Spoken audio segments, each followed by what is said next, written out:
Kalau Pak Lutfi.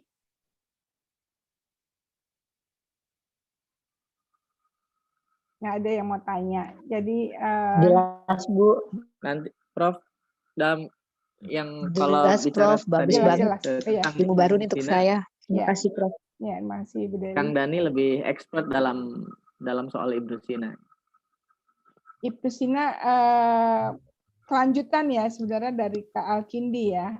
Setelah Al-Kindi kan Ibnu Sina, tapi kita itu yang bahas harus diklarifikasi itu Prof. Ya.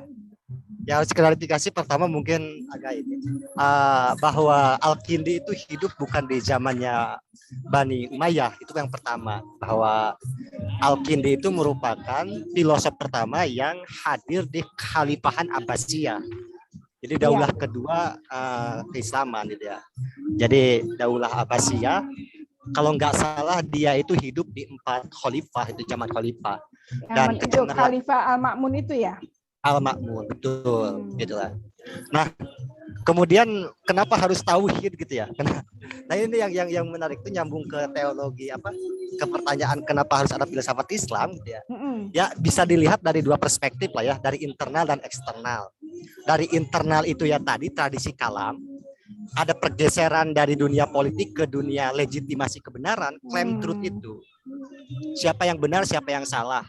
Dan yang pertama kali sebenarnya apakah dasar silogisme gitu kira-kira dasar silogisme ditemukan dalam tradisi Islam ditemukan, yaitu tradisinya Khawarij.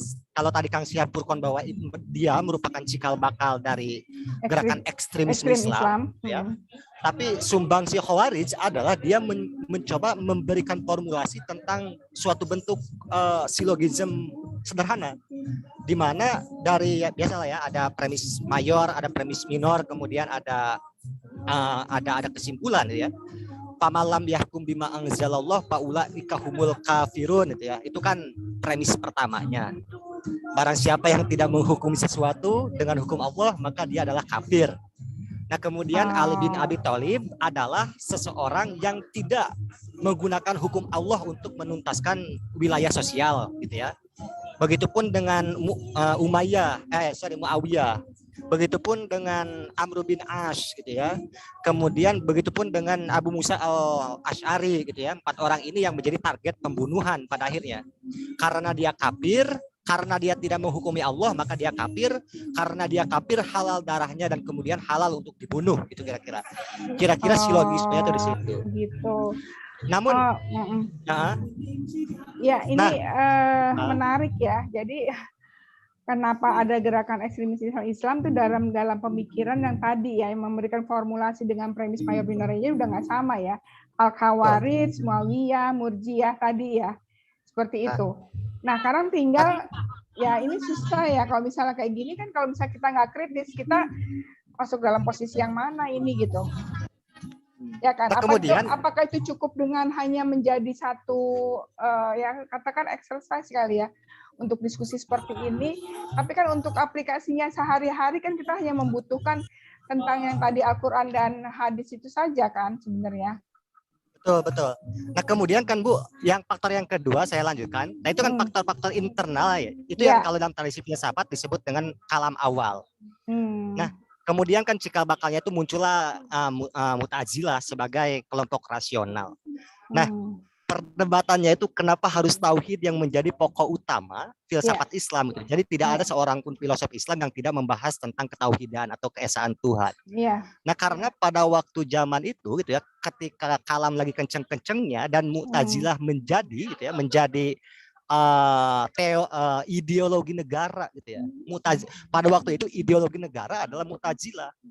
Khalifah Al-Ma'mun itu penganut Mu'tazilah gitu ya. Nah, kemudian yang menjadi faktor ini yaitu yang menjadi faktor selanjutnya adalah ketika ada serangan dari luar Islam. Apa itu? Karena pada waktu itu kan yang namanya kekuasaan ketika sudah status quo, sudah ajeg gitu ya, itu kan ingin memperlebar gitu ya, pengaruhnya itu ke ya ekspansi lah ya, ekspansi wilayah. Dan begitupun dengan Yunani kan, kalau antara Yunani Helenisme gitu ya, kemudian dengan Islamisasi, ekspansi Futuhat gitu ya, ketemulah di Suryani.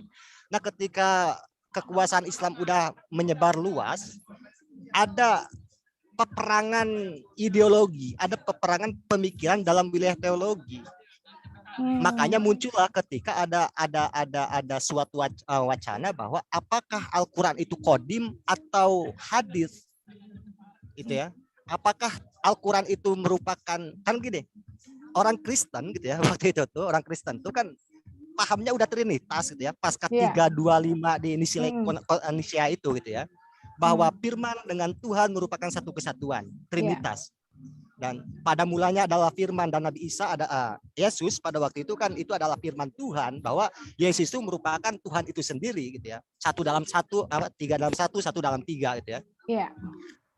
Kalau dalam istilah ilmu kalamnya itu kamun pasil kamu tasil lah ya gitu kira-kira. Nah, ditanya balik oleh orang Kristen itu, jika Anda sekalian menyalahkan cara bertuhan kami, lantas apa bedanya dengan kalian? Gitu ya, yang menganggap bahwa kalam Tuhan merupakan sesuatu yang qadim juga. Gitu. Nah, jika kalian memiliki paham gitu ya bahwa Quran adalah sesuatu yang qadim, maka ada dua qadim di sana. Tuhan qadim, Quran qadim gitu ya. Artinya logikanya sama loh antara konsep ketuhanan kalian gitu ya dengan, nah itu baru satu sifat. Itu baru satu sifat, kalamnya aja. Belum lagi sifat-sifat yang lain ya. Ini belum terperinci ada aqaidul iman yang 20 20 4 41 itu. Kalau di Sunda itu kan ari aqaid na iman gitu ya. Yang itu ya. Nah dalam satu konteks itu Islam udah di strike di situ, udah di counter attack di situ. Nah makanya dibutuhkan suatu pemahaman, suatu perangkat ilmu baru oleh khalifah pada waktu itu gitu ya. Oleh khalifah pada waktu itu bahwa harus ada pengembangan keilmuan baru supaya akidah kita tidak diserang dengan begitu saja. Kalau kita tidak memiliki pertahanan rasional, ya, tidak memiliki dalil rasional, maka dengan sendirinya kita itu apa bedanya dengan mereka gitu loh. Nah makanya gitu ya Al-Kindi pertama mencoba untuk mensintesakan atau mendamaikan antara pengetahuan akliyah rasional dengan sesuatu yang tadi keilmuan awal Islam nakliyah. Gitu loh. Harus diterima jadi dulu itu. Di sini ininya penjelasannya nih Al-Kindi kenapa muter-muter di situ ngomong tentang tauhid, ya sampai ke intinya tauhid ya. Satu yang murni gitu. Akhirnya satu yang pada akhirnya kan makanya ada yang disebut dengan Imam Ibnu Hambal, Ahmad bin Hambal gitu kira-kira, dia ketika ditanya oleh Al-Ma'mun apakah Al-Qur'an itu hadis atau qadim, dia jawabnya qadim. Dan nah itulah mihnah. Jadi kesalahannya itu memang pemerintahan dalam kondisi dilematis gitu kira-kira. Ulama katakanlah ulama yang ortodoks lah ya gitu kira-kira, yang fundamentalis, yang bersandar kepada ya, apalagi kan Ibnu Hambal itu kan ahli hadis gitu ya, muridnya Imam Syafi'i kalau nggak salah itu. Nah dia ketika ditanya itu ya qadim, ya udah diciduk gitu ya. Kalau sekarang tuh dipersekusi kemudian diciduk. Nah itu kesalahan suatu negara dimanapun itu ada istilah mihnah, ngecek keimanan seseorang, dan itu nggak boleh sebenarnya itu. Hanya gara-gara mempercayai Al-Quran itu qadim, itu langsung dipenjara kemudian disiksa. Gitu loh. Nah itu kan ahlu sunnah sebenarnya itu Imam Ibnu Hambal itu. Maksudnya ini yang melatar belakangi gitu ya. Kalau dalam konteks eksternal yang melatar belakangi kenapa harus tauhid yang harus membabi buta. Ini tauhid kita itu rasional dan satu yang murni gitu. Gitu. Ya, ini untuk mengcounter tadi ya secara eksternal dari orang Nasrani. Ya baik, terima kasih banyak nih Kang Dhani penjelasan untuk yang internal dan eksternalnya very clear ya. Alhamdulillah.